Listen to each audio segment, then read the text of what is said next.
Hey guys, so thanks for watching that first video on relative minor. I wanted to take you into a session that I did where I was actually playing these chords and playing these scales so you could actually hear these examples and hear how it works in a very practical application. So hopefully this helps. If you have any questions, let me know in the comments, and you can download all the tablature and the chord charts for all of these examples right in the description below. So here we are in the session. I just wanted to show you guys how the concept of relative minor and relative major applies to actual chords and scales and all that sort of stuff. So I did some guitar playing. I have a few simple chord progressions here mapped out, starting with just a 1-4-5, which is, in this case, going to be C major, and then F major and G major. Then we're going to go to this progression, which is a 6-4-5. What that means is we have A minor, which is the 6th chord. Then we have the 4 chord, which is going to be F major.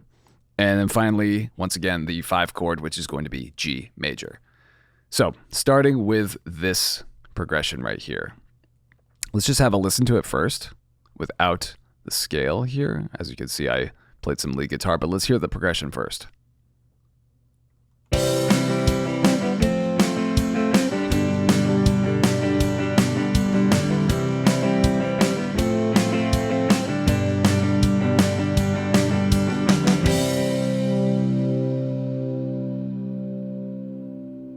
I was joking with my brother earlier. Is like, doesn't that sound like the Friends theme song? Like, I'll be there for you. Like, you know.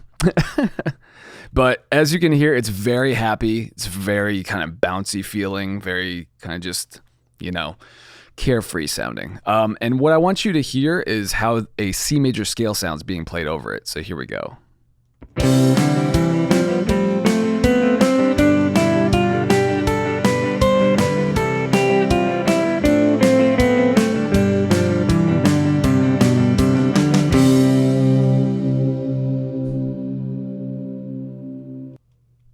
Okay, so much like the chords by themselves, it sounded very happy, right? So let's take that same scale, that exact same scale, let's bring it over here, and then play almost the same exact chord progression, except I'm just going to swap out the 1 chord for the 6th chord. So in other words, I'm going to be swapping out the C major chord for its relative minor, which is A minor.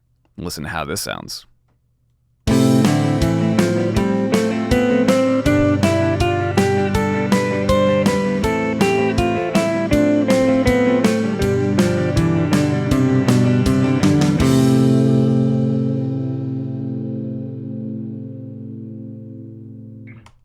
Pretty drastic difference, right?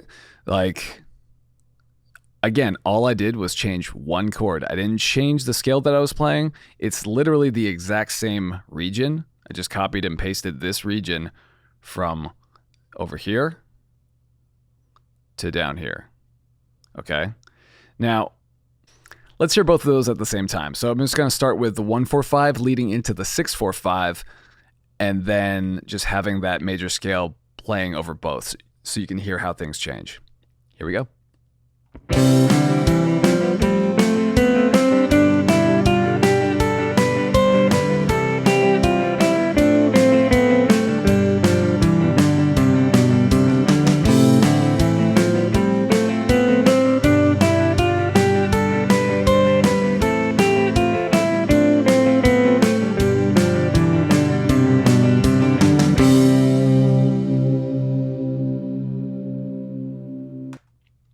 Crazy, right? Like, again, it was just 1 chord change, and like, just listen to how drastically different everything sounds.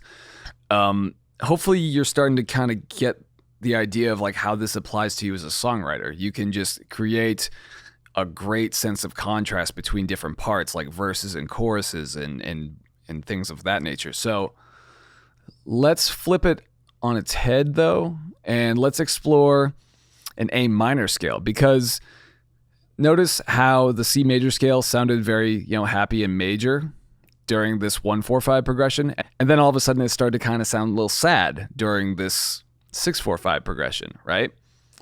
So I want to kind of turn this over and let's look at a 6-4-5 again, but this time I want to play an A minor scale over it. So let's hear that.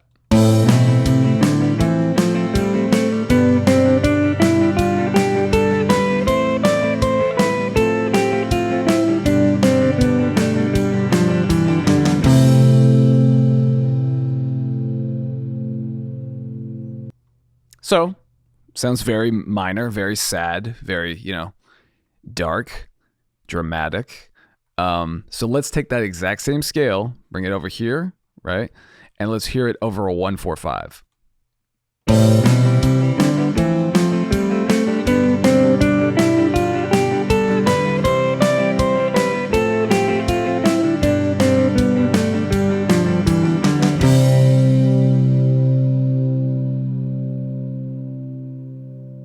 Crazy, right? Like, again, this is an A minor scale, but because it's being played over a 1-4-5 chord progression in the key of C major, it's going to actually sound like a major scale. It's so crazy.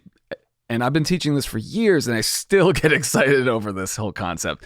But just to kind of hammer it home, let's listen to both progressions back to back with the exact same scale being played. All right, so this is going to start with the 6-4-5, followed into the 1-4-5.